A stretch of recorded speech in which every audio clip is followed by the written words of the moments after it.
ان کی طاقتور دعوت اس مؤثر پروپیگنڈا کا نتیجہ تھا جو ان کے صوفی پیروکاروں اور درویشوں نے کیا۔ یہ لوگ اپنی دعوت کو دور دراز علاقوں تک پھیلانے میں کامیاب ہو گئے، نہ صرف ایران کے علاقوں تک بلکہ دولت عثمانیہ کے زیرنگی باز علاقوں جیسے عراق اور شام تک ان کی دعوت کا چرچا۔ عثمان سٹری ویڈیوز پارٹ 27۔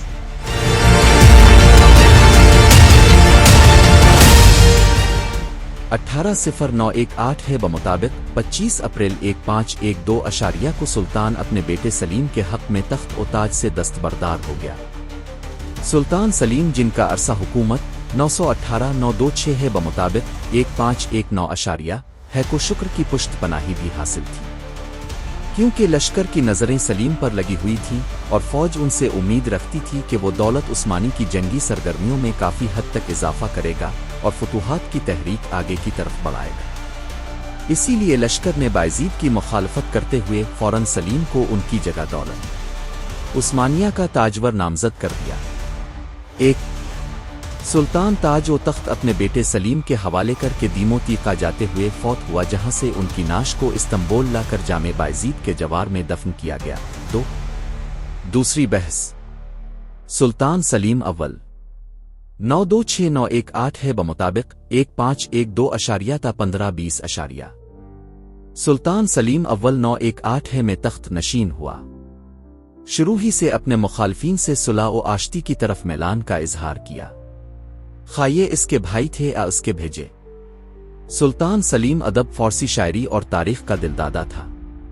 سخت مزاج ہونے کے باوجود اہل علم کی صحبت پسند کرتا تھا اور مورخین اور شعراء کو میدان قتال میں بھی اپنے ساتھ رکھا تاکہ دے جنگی حالات کو قلم بند کر اور ایسے اشعار سے فوج کا ولولہ تازہ کریں جن میں ماضی کی عظمتیں بیان ہوں۔ جب سلطان سلیم سریر ایرائی سلطنت ہوا تو دولت عثمانیہ دوراہے پر کھڑی تھی۔ کیا وہ اسی وضع پر قائم رہے اور بلقا انازولی مملکت تک اپنی سرحدوں کی وسعت کو کافی سمجھے، یورپ میں پیش قدمی جاری رکھے، پھر مشرق کے اسلامی ملکوں کو اپنی مملکت کا حصہ بنائے؟ اصل صورتحال یہ تھی کہ سلطان سلیم اول نے دولت عثمانیہ کی جہادی پالیسی میں کچھ بنیادی تبدیلیاں کی تھیں۔ ان کے دور میں یورپی مغرب میں پیش قدمی رک گئی اور دولت عثمانیہ اسلامی مشرق کی طرف متوجہ ہو گئی۔ بعض مورخین نے عثمانی پالیسی میں اس تبدیلی کے کئی اسباب بیان کیے ہیں، جن سے چند درج ذیل ہیں۔ عثمانی عسکریت پسندی کا یورپ سے سیر ہو جانا۔ اس نظریہ کے حامل مورخین کہتے ہیں کہ 15ویں صدی کے اواخر میں دولت عثمانیہ مغربی فتوحات سے سیر ہونے کے مرحلہ میں پہنچ چکی تھی۔ اب اس کے لیے ضروری ہو گیا تھا کہ 16ویں صدی کے ابتدا میں وہ اپنی سرگرمی اور وسعت پذیری کے لیے کوئی نیا محاذ تلاش کرے۔ یہ رائے قرین صواب نہیں ہے، کیونکہ عثمانی فتوحات کا سلسلہ کلیتاً مغربی محاذ سے منقطع نہیں ہوا تھا۔ البتہ اس میں شک نہیں کہ عثمانی توسیع پسندی کا پلہ آخر کار مغرب سے مشرق کی طرف جھک گیا تھا، جس کا سبب سیر ہونا نہیں تھا، جیسا کہ ان مصادر میں مذکور ہے جو حقیقی صورتحال کا ادراک نہیں رکھتے۔ دولت عثمانیہ کا مشرق کی طرف رخ پھیر لینا عالم اسلام کو بالعموم اور اسلامی مقدس مقامات کو بالخصوص جدید صلیبی حملوں سے بچانا تھا، جو ہسپانیہ کی جانب سے بحر متوسط میں اور پرتگالیوں کی جانب سے بحر ہند، بحر عرب اور بحر احمر کے راستے سے عالم اسلامی کو چاروں طرف سے گھیرے میں لینے کی کوشش کر رہے تھے اور ان کا اقتصادی گھیرا تنگ کر رہے تھے تاکہ وہ انہیں آسانی سے اپنا لقمہ تر بنا سکیں۔ ایران اور بعض دوسرے علاقوں میں دولت صفوہ کی پالیسی جو عراق اور الفاشائی کو چک میں شیعہ مذہب پھیلانے کی کوشش کر رہی تھی، یہی وہ چیز ہے جس نے دولت عثمانیہ کو عربی مشرق کی طرف پیش قدمی پر مجبور کیا تاکہ الفاشائی کو چک کو بالخصوص اور سنی دنیا کو بالعموم اس نے حملہ آور کے مقابلے میں طاقتور بنایا جائے۔ سلطان سلیم اول کے زمانہ حکومت میں دولت عثمانیہ کی پالیسی انہیں بنیادوں پر قائم تھی، یعنی شہ صفی حکومت کا خاتمہ، مملوکی دولت کو عثمانی دولت میں ضم کرنا، ارض مقدس مکہ شریف و مدینہ منورہ کی حفاظت کے لیے پرتگالی بحریہ کا مقابلہ، ہسپانوی توسیع پسندی کے خاتمے کے لیے شمالی افریقہ میں بحری جنگ کی تحریک کو تقویت باہم پہنچانا اور مشرقی یورپ میں جہادی سرگرمیوں کو جاری رکھنا۔ ایران کی شہ صفوی سلطنت تنہا سے جنگ۔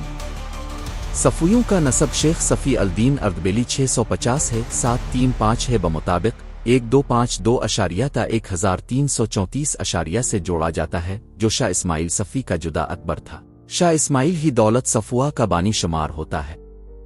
شیخ صفی الدین اردبیلی کے مریدوں اور ماننے والوں کا حلقہ بہت وسیع تھا۔ یہ ان کی طاقتور دعوت اس مؤثر پروپیگنڈا کا نتیجہ تھا جو ان کے صوفی پیروکاروں اور درویشوں نے کیا۔ یہ لوگ اپنی دعوت کو دور دراز علاقوں تک پھیلانے میں کامیاب ہو گئے، نہ صرف ایران کے علاقوں تک بلکہ دولت عثمانیہ کے زیرنگی باز علاقوں جیسے عراق اور شام تک ان کی دعوت کا چرچا ہونے لگا۔ 4 شیخ صفی الدین نے ایک فرقہ کی وساطت سے ایرانی معاشرہ میں نفوذ کی راہ پالی جو آپ کو اپنا پیشوا یقین کرتا تھا۔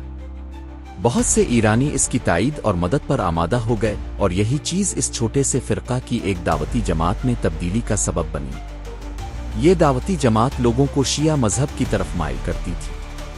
یہ لوگ اس بات کو اچھالتے تھے کہ شیخ صفی الدین اور اس کے بیٹے حضرت علی المرتضیٰ رضی اللہ تعالیٰ عنہ کے خاندان سے تعلق رکھتے ہیں، اس لیے خلافت اسلامی کے زیادہ مستحق ہیں۔ صفی الدین نے تقیہ کا سہارا لیا کیوں نہ؟ بظاہر وہ سی نظریہ کا حامل لگتا تھا، بلکہ شافعی المذہب تھا، لیکن جب اس شے دعوت کے سامنے تمام راستے ہموار ہو گئے تو اس کے ایک پوتے شاہ اسماعیل نے طبیعی دعوت کا اعلان کر دیا۔ حلقے سلطان حیدر نے اپنا نسب حضرت موسیٰ کاظم علیہ الرحمہ کے سلسلہ نسب سے ملایا اور لوگوں کو اس بات کی یقین دہانی کرا دی کہ دولت صفوہ البیت رسول اللہ علیہ ام کی حکومت ہے۔ 1 اسماعیل صفوی نے اپنے پیروکاروں پر شیعہ مذہب کا اختیار کرنا لازم کر دیا اور اعلان کر دیا کہ ایران کا سرکاری مذہب شیعہ ہوگا۔ جتنے لوگوں نے مخالفت کی ان کو قتل کر کے موت کی نیند سلا دیا۔ صفویوں نے اپنے پیروکاروں اور مریدوں کی ایک بہت بڑی تعداد اپنے ارد گرد جمع کر لی، جنہوں نے کندھے سے کندھا ملا کر شیعہ مذہب کا خوب چرچا کیا، اور نصر کے فاطمیہ اسماعیلی اور ایران میں خود صفی خاندان کے افراد نے مذہب شیعہ کا اعلان کر دیا تاکہ تمام لوگ جو ابھی تک سنی مذہب پر کاربند ہیں اس بر سلطنت کے مذہب یعنی شیعہ مذہب کا اعلان کر دیں۔ لوگوں نے اس اعلان پر اپنے سخت رد عمل کا اظہار کیا کیونکہ ایران کے شہروں میں بسنے والے لوگوں کی اکثریت کا تعلق سنی مذہب سے تھا، بلکہ خود شیعہ علماء حاکم صفوی کے شیعہ مذہب کی مخالفت اور اس کے طریقہ کا انکار کرنے سے ڈرتے تھے۔ شاہ اسماعیل صفوی نے ایران میں مذہب شیعہ کی ترویج کے لیے بے پناہ کوششیں کی۔ ایران کے باسی جن کی اکثریت سنی تھی کو ذہنی طور پر شیعہ مذہب کی طرف مائل کرنے کی کوشش کی بجائے شاہ اسماعیل نے سختی برتی اور اس مقصد کے لیے شیعہ عناصر پر ریپر مشتمل لشکر ترتیب دیا۔ اس لشکر کا کام یہ تھا کہ ہر وہ شخص جو شیعہ عقائد و نظریات کو قبول کرنے کے لیے تیار نہیں اس کی گردن مار دی جائے۔ اس کے مریدوں نے اس کی تائید اور حمایت کی اور اس نے ان کی حمیت وغیرت سے فائدہ اٹھاتے ہوئے ایران میں اپنے مذہب کو خوب مستحکم کیا۔ شاہ اسماعیل صفوی نے اپنی سیاسی اور مذہبی دعوت کو مستحکم کرنے کے لیے ماہرانہ پالیسی اختیار کی۔ اس نے قزلباش قبائل پر اعتماد کیا جو ترکی الاصل تھے تاکہ وہ اس کی عسکری قوت کی بنیاد بنے۔ وجہ یہ تھی کہ ایرانی معاشرہ اس دور میں مختلف عناصر سے مرکب تھا، کیونکہ اس پر مختلف اطراف سے کئی یورشیں ہوئی تھیں۔ نتیجہ ان تمام عناصر کو ایک ہی کٹھالی میں پگھلا کر ایک قوم بنانا اور ایک نظریہ کا پابند کرنا کوئی آسان کام نہیں تھا۔ 2 اسماعیل صفوی اپنی لڑائیوں میں درندگی کا مظاہرہ کرتا تھا اور اپنے مخالفین بالخصوص سینیوں کے ساتھ وحشیانہ سلوک کرتا تھا۔ اس نے عجم کے تمام ممالک کو فتح کر لیا تھا، جو اس کے ہاتھ چڑھتا تھا قتل کر دیا جاتا تھا۔ جو مال ہاتھ لگتا تھا اپنے ساتھیوں میں تقسیم کر دیتا تھا اور ان سے کچھ واپس نہ لیتا تھا جو علاقے اس کے زیر نگی ہوئی ہے۔ تبریز آذربائیجان، بغداد عراق، عجم عراق عرب، خراسان قریب تھا کہ وہ رب ہونے کا دعویٰ کرتا۔ اس کا لشکر اس کو سجدہ کرتا تھا اور اس کا ہر حکم مانتا تھا۔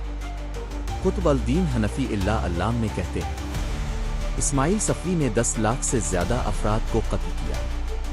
اس قتل عام کی مثال نہ